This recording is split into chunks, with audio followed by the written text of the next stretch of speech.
bribes President Biden. Is that true?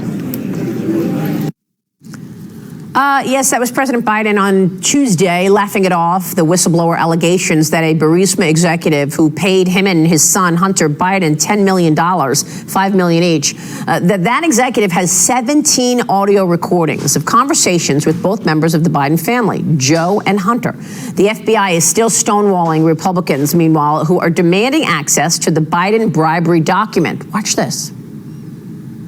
Do you have those 17 recordings? I'm not going to comment on any investigative matter. It's unclassified. Don't you think the American people have a right to see it? Senator, the document, as you know, contains sensitive information that has bearing on the life of the source of the information, potentially.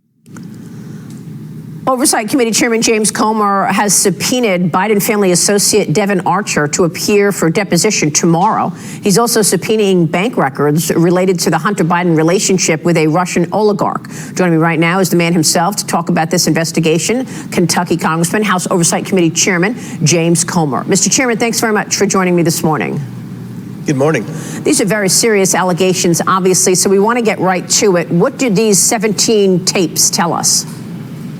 Well, according to what the oligarch told the FBI informant, was that they had 17 recordings, 2 of President Joe Biden, the others of his son, accepting bribes and talking about the terms of the bribe. This is a very serious allegation, and one thing that I know for sure, Maria, is the FBI never did one single thing to investigate this, even though you heard in the testimony that you just showed with Hawley and Cruz, where the FBI told them exactly what they told me.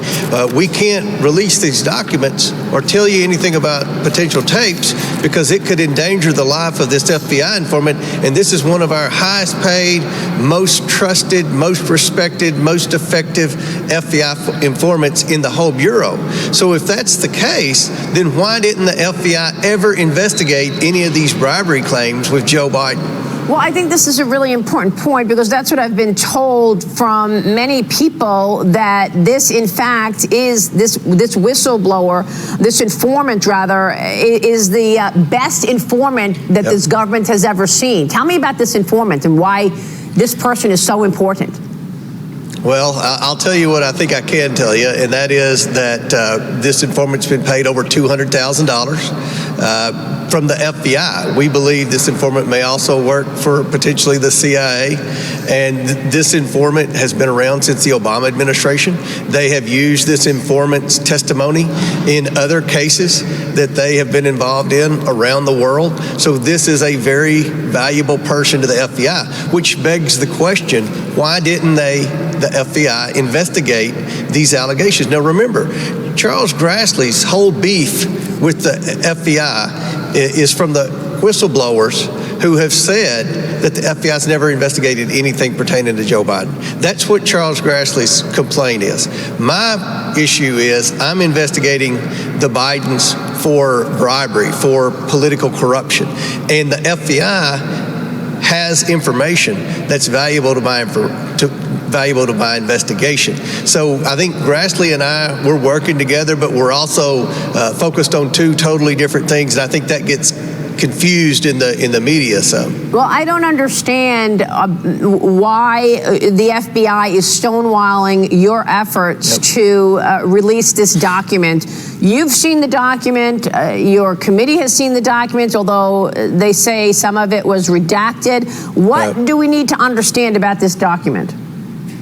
Well, the document, again, is from a credible informant.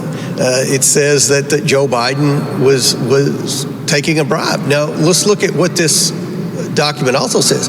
It said from the oligarch that the investigators will never be able to find this, or it will take them over 10 years to find this, because of the way we funneled the money through various different banks. Oh, my God. The oligarch also referred to Joe Biden as the big guy.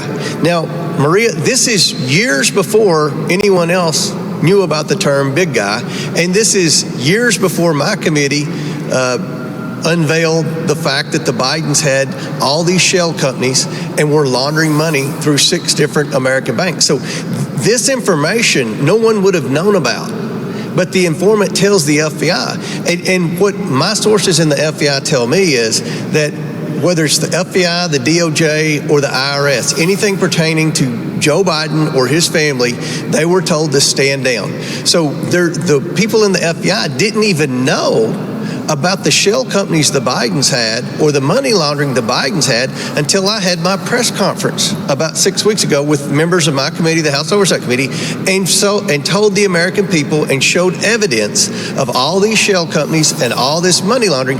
That is when the whistleblower said, "Oh my God, I remember this accusation," and no one in the FBI investigated it.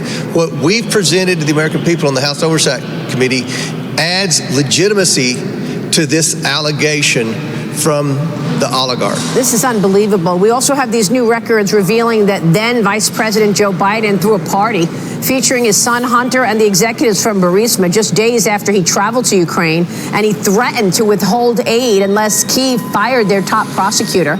The Media Research Center finds over a 4-day span last week, CBS, NBC, and ABC's morning and evening shows spent zero time on the Biden bribery allegations, while they spent nearly 5 hours on the indictment of President Trump.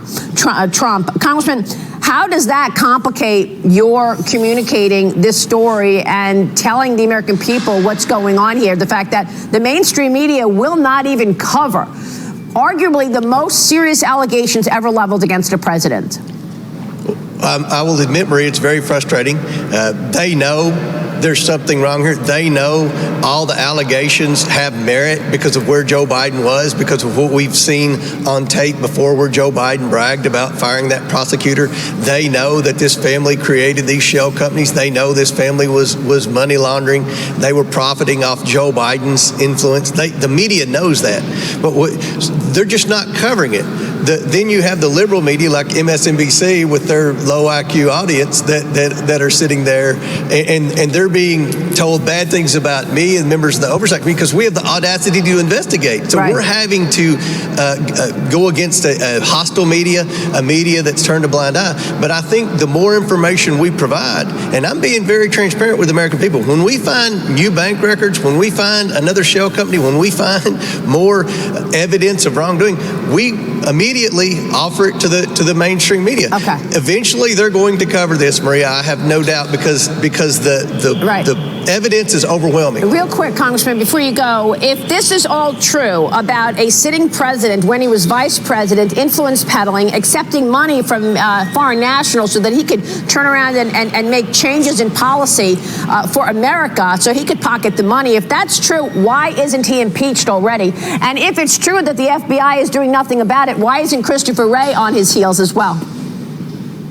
Those are great questions I ask every day.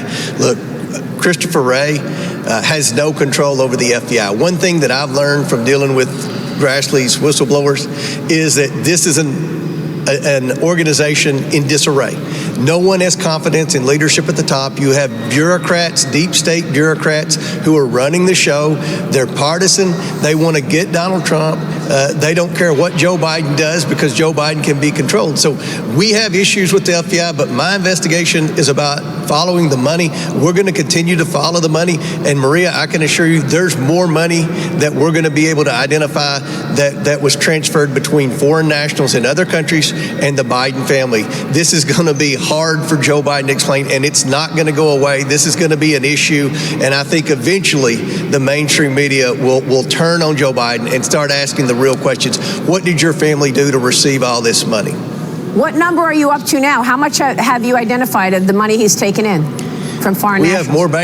We have more bank records coming in, but we're going to exceed 10 million this week, right. And I think we'll get up between 20 and 30 million dollars. Okay, thanks very much, Congressman. We're going to be keeping the spotlight on it for sure. Unbelievable that the mainstream media does not cover this. James Comer, thank you very much, Mr. Chairman.